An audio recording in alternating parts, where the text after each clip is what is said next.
Hello viewers, I welcome you on my YouTube channel legal aid show. Friends, बात हो रही है हमारे नए पार्लियामेंट को लेकर, जिसे हमने सेंट्रल विस्टा प्रोजेक्ट के अंडर सक्सेसफुली कंप्लीट कर लिया और फाइनली 28 मई 2023 को उसका एक सक्सेसफुल तरीके से इनॉग्रेशन भी कर लिया। तो बात उठती है सेंट्रल विस्टा। अगर हम सेंट्रल विस्टा को किनारे रखें तो सबसे पहले अगर वर्ल्ड मीडिया पे नज़र मारें तो वर्ल्ड लेवल पे इंडिया आज चौथे नंबर की सबसे बड़ी पार्लियामेंट लेके उभर चुका है। अगर हम बात करें कि स्टार्टिंग हमसे ऊपर की टॉप 3 कौन सी पार्लियामेंट है, तो सबसे पहले पे आती है चाइना की, दूसरे नंबर की सबसे बड़ी पार्लियामेंट है रोमानिया के पास, तीसरी जो है यूएसए के पास है और चौथी इंडिया खुद हो चुका है। तो अब आते हैं सेंट्रल विस्टा के ऊपर। अगर हम सेंट्रल विस्टा के एरिया को समझने की कोशिश करें तो इंडिया गेट से लेकर राष्ट्रपति भवन तक का जो क्षेत्र है उसको आप सेंट्रल विस्टा का एरिया मान सकते हैं। और बात हो कि सेंट्रल विस्टा का जनक कौन है, सेंट्रल विस्टा का आइडिया आया किसने, किसने दिया सबसे पहले ये चीज़, तो आप एडविन लुटियन और हर्बर्ट बेकर को इसका जो है ब्रेन मान सकते हैं कि इन्हीं लोग का ये दिमाग था central Vista. Central Vista project किसकी देन है, तो क्वेश्चन आपका ये भी उठ सकता है सेंट्रल विस्टा किसकी देन है, तो लुटियन और बेकर की ही देन है। तो ये आ कहाँ से रहा है, हमने कहाँ से ये इतनी सारी चीज़ें ले आ दी।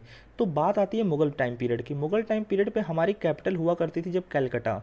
तो कलकत्ता के बाद अब हुआ क्या कि जब ब्रिटिशर्स 1911 में कलकत्ता से अपनी कैपिटल को ट्रांसफ़र कर रहे थे दिल्ली, उसका रीज़न ये था कि हमारी गर्मियों के टाइम तो हमारी कैपिटल हो जाती थी शिमला। हमारे पास दो कैपिटल होती थी, तो जब गर्मियों के टाइम हम यूज़ करते थे शिमला को अपनी कैपिटल, तो शिमला से करीब था दिल्ली ना कि कलकत्ता। तो इसीलिए हम चाह रहे थे कि हमारा वर्किंग जो है एक सही तरह से आसपास रहे कैपिटल की, जहाँ हमारा आना जाना, जैसे हम जब वर्क को ट्रांसफ़र करें तो वो ईजिली जा सके इधर उधर। तो इस पर्पज़ से हमने उसको दिल्ली ट्रांसफ़र किया। तो जब ये बात आई 1911 में कि अब ट्रांसफ़र कर रहे हैं, तो इसी दौरान जो है सेंट्रल विस्टा प्रोजेक्ट का भी जिक्र आ गया।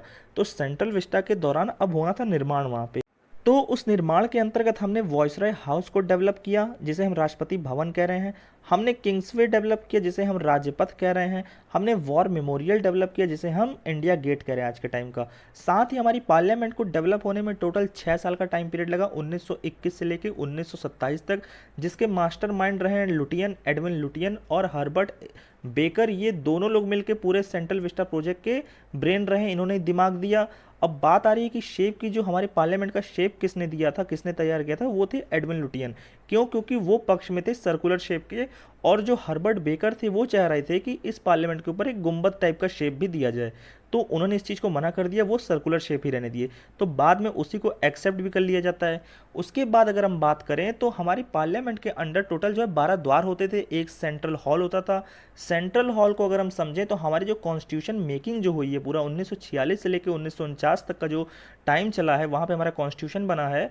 उस टाइम पीरियड के दौरान जो हमारी सारी भी सेशन हुए, जो भी मीटिंग होती थी, वो पूरे हमारे सेंट्रल हॉल के अंडर हुए हैं। दूसरी चीज़, जब ट्रांसफ़र ऑफ पावर हुआ है, जब ब्रिटिशर्स अपनी पावर जो है इंडियंस को सौंप के गए हैं, तो वो भी सेंट्रल हॉल में हुआ। उसके बाद उस दिन के बाद हम उसको जॉइंट सिटिंग के लिए यूज़ करते हैं। जैसे जब एक बिल पास हो रहा है, एक हाउस ने पास कर दिया और दूसरे हाउस ने उसको रोक दिया, तो ऐसी कंडीशन में डेडलॉक हो जाता था, तो वहाँ पे हमें बुलानी पड़ती थी जॉइंट सिटिंग। तो जॉइंट सिटिंग के लिए हम यूज़ करते थे सेंट्रल हॉल को। अब सेंट्रल हॉल के आसपास ही 3 सेमी सर्कुलर टाइप के हॉल होते थे, जिसका नाम था चैम्बर ऑफ प्रिंसेस, जिसे हम लाइब्रेरी हॉल के रूप में यूज़ कर रहे थे। अब एक होता राज्य परिषद हॉल, जिसे हम आज के टाइम में राज्यसभा के रूप में यूज़ कर रहे थे। एक केंद्रीय विधानसभा, जिसे हम आज के टाइम में लोकसभा के रूप में इस्तेमाल कर रहे थे। तो देखते हैं कुछ रीजंस को, जिसके बाद हम समझ पाएंगे क्यों हमें नए पार्लियामेंट को बनाने की जरूरत पड़ गई। जैसे सबसे पहला रीज़न जो निकल के आएगा कि हमारे पार्लियामेंट को बने करीब 100 साल होने वाले हैं। तो 100 साल होने के साथ साथ कहीं ना कहीं उसमें बहुत सारे इंटरनल इंफ्रास्ट्रक्चर जो है डैमेजेस भी आ चुके हैं। अब इसको इस तरह समझिए कि हमारा जो क्षेत्र था, वो जो पार्लियामेंट वाला जो दिल्ली का, वो पहले आता था हमारे भूकंप मतलब अर्थक्वेक जोन के सेकंड जोन में आता था। टोटल जो अर्थक्वेक के जो जोन होते हैं, सेकंड, थर्ड, फोर्थ, फिफ्थ, तो जो सबसे सेफ जोन होता है वो सेकंड होता है, और फिफ्थ होता है वो सबसे खतरनाक जोन है। तो मतलब वहाँ भूकंप के झटके आने के सबसे ज़्यादा चांसेस है। तो इस पहले होता था सेकंड जोन में वो एरिया पूरा दिल्ली का, अब क्या है, अब वो फोर्थ जोन में चला गया है। तो कहीं ना कहीं वहाँ पे खतरा बना हुआ था, और उस लेवल पे हमारे इंफ्रास्ट्रक्चर में बहुत सारे डैमेजेस भी आ चुके थे। तो इस कारण हमें ज़रूरत थी कि हम अब नई बिल्डिंग की ओर अपना रुझान करें। तो ये होगा पहला पॉइंट। दूसरे पॉइंट की तरफ हम अगर जाएं तो हमें हमें कैपेसिटी थी, हमें और कैपेसिटी अपनी क्षमता और बढ़ानी थी। क्यों? क्योंकि हमारा वर्कलोड बढ़ रहा था। अब हमारे पार्लियामेंट्री क्षेत्र भी बढ़ेंगे। क्यों? क्योंकि हमारी पॉपुलेशन बढ़ रही है। पॉपुलेशन बढ़ी है तो क्षेत्र भी बढ़ेगा। अब उसके बाद हमारा वर्कलोड ही बढ़ रहा है, तो वर्कलोड अब बढ़ रहा है तो हमारे पास बैठने की जगह नहीं। हमारे एमपीज जब बढ़ेंगे तो हमारे यहाँ बैठने की जगह नहीं है उन वर्कर्स की। तो उसके लिए हमें ज़रूरत थी कि एक बड़े एरिया में एक और बड़े कैपेसिटी के साथ हम एक नए बिल्डिंग का डेवलपमेंट करें। तो इसीलिए जैसे कि हमारे यहाँ लोकसभा में बैठने की क्षमता थी 552 लोगों की, बट अब जो नया बना गया है उसमें उसमें हमने डेवलप किया है 888 लोगों के बैठने की व्यवस्था। दूसरा जो हम अगर बात करें राज्यसभा की, जहाँ पे 250 मेंबर्स की बैठने की व्यवस्थाएं थी, अब हमने उसको बढ़ा के 300 से प्लस मेंबर्स के बैठने की उसमें व्यवस्था कर दी है। बात करें अगर सेंट्रल हॉल की, तो सेंट्रल हॉल जहाँ पे हमारी जॉइंट सिटिंग होती है, जहाँ पे हमने जॉइंट सेशन बैठा रखा था कि जब भी डेडलॉक आएगा तो यहीं पे जॉइंट मीटिंग होगी, तो वो प्रोविज़न जो था, वो चीज़ जो थी, वो उठा के हमने कर दी अपने लोकसभा में।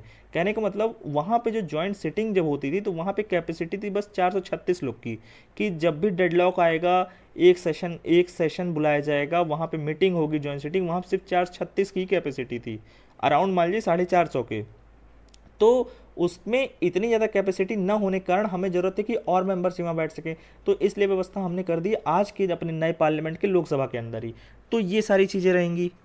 तो बात करें और इंफ्रास्ट्रक्चरल बेसिस पे, तो हमने इसके डिज़ाइन में, हमने इसके इंफ्रास्ट्रक्चर में हमने एक कॉन्स्टिट्यूशनल हॉल डेवलप किया है, हमने एमपीज़ के लिए लाउंज की व्यवस्था की, हमने लाइब्रेरी की व्यवस्था की, हमने कमेटी रूम की, डाइनिंग एरिया की, ये सारी व्यवस्था की है। मेनली इस जो नई बिल्डिंग में हमने 3 गेट बना रखे हैं। एक का नाम है ज्ञान द्वार, दूसरे का नाम है शक्ति द्वार, तीसरे का नाम है कर्म द्वार। तो ये 3 हमारे पास गेट रहेंगे। तो हम बात करें अगर अपने नए पार्लियामेंट के डिज़ाइन को लेके, तो वो डिज़ाइन दिया बिमल पटेल जी ने, और जो इसको डेवलप किया, इसको जो कंस्ट्रक्ट किया, वो टाटा प्रोजेक्ट लिमिटेड कंपनी ने इसको कंस्ट्रक्ट किया है। इसकी लागत आई है टोटल 862 करोड़ रुपए।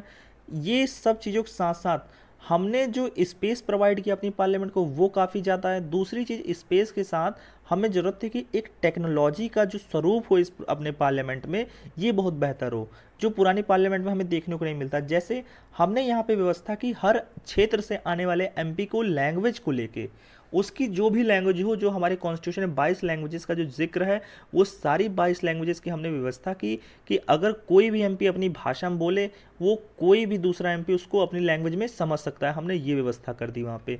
दूसरी चीज़, सबके पास बायोमेट्रिक की व्यवस्था कर दी कि अपने वोट अगर किसी को देना, वो वहीं से बैठे बैठे इलेक्ट्रॉनिकली जो है वोट दे सकते हैं। तो ये सारी चीज़ें। दूसरी चीज़, इससे हुआ क्या, हमने बहुत बड़ा वर्क जो है हमने पेपर लेस कर दिया। वहाँ पे बहुत सारा वर्क हमने पेपर लेस करने के साथ साथ टेक्नोलॉजी को काफ़ी ज़्यादा वहाँ पे बिल्ड किया। तो ये सारी चीज़ें निकल के आ रही हैं। तो बात उठ रही है कि अब जो पुरानी वाली बिल्डिंग है पार्लियामेंट की, उससे क्या किया जाएगा, तो मोस्ट प्रोबेबली कि वहाँ पे एक म्यूज़ियम तैयार किया जाएगा जिसका नाम होगा म्यूज़ियम ऑफ डेमोक्रेसी। और दूसरी चीज़, वहाँ पे बहुत सारे सांस्कृतिक कार्यक्रम भी हो सकते हैं। तो ये सारी चीज़ें हमें अपने पुराने पार्लियामेंट में देखने को मिलेंगी। और अब जो चीज़ें निकल के आ रही हैं कि एक जो सेंगोल का जो जिक्र आ रहा है, वो क्या है, हम उसको समझने की भी कोशिश करते हैं। तो बात आती है उस समय की जब ब्रिटिशर्स पावर का ट्रांसफ़र कर रहे थे इंडियंस को। उस दौरान माउंट बैटन जवाहरलाल नेहरू से पूछते हैं कि क्या आपके यहाँ कोई प्रथा है ऐसी, या कोई रिवाज है ऐसा कि जब पावर को ट्रांसफ़र करते हैं तो उसको यूज़ करके किया जाता हो। तो नेहरू जी को इस बारे में कोई खास नॉलेज थी नहीं, तो वो रुक करते हैं हमारे लास्ट गवर्नर जनरल सी गोपालाचारी का। तो सी गोपालाचारी जी जो थे, वो तमिल एरिया से बिलोंग करते थे, तो उन्हें इतिहास की भी और संस्कृति की भी बड़ी अच्छी नॉलेज थी। तो वो बताते हैं चोल एम्पायर के बारे में। वो कहते हैं चोल एम्पायर में हमें जिक्र मिलता है सेंगोल का, जिसे हम राजदंड भी कहते हैं। वो राजदंड होता ये था कि जब भी कोई किंग अपने ट्रांसफ़र करता था पावर किसी दूसरे किंग को, तो वो राजदंड के थ्रू जो है ट्रांसफ़र होती थी, वो उसे वो राजदंड सौंप देता था। और जब भी किसी राजा का राज्याभिषेक होता था तो उसे बदले में राजदंड दिया जाता था। तो ये सारी चीज़ें राजदंड को लेके यहाँ से निकल रही। तो अब उस राजदंड को बनवाने की जिम्मेदारी दी जाती है सी गोपालाचारी जी को। वो उसको बनवाते हैं, फिर ले आके माउंट बैटन को देते हैं, और माउंट बैटन फिर पावर के ट्रांसफ़र के रूप में उस जो राजदंड मतलब सेंगोल होता है उसको देते हैं पंडित जवाहरलाल नेहरू जी को। तो ऐसे हमारे यहाँ ट्रांसफ़र ऑफ पावर हुआ था। तो और सेंगोल का जिक्र भी हमें यहीं से आ रहा है। तो अब ये समझने की कोशिश करते हैं कि ये सेंगोल है क्या। तो सेंगोल का जिक्र हमें चोल डायनेस्टी से मिलता है। तो चोल डायनेस्टी में जब भी राजा का किसी राज्य अभिषेक होता था, तो उसे बदले में ये राजदंड मतलब सेंगोल को सौंपा जाता था।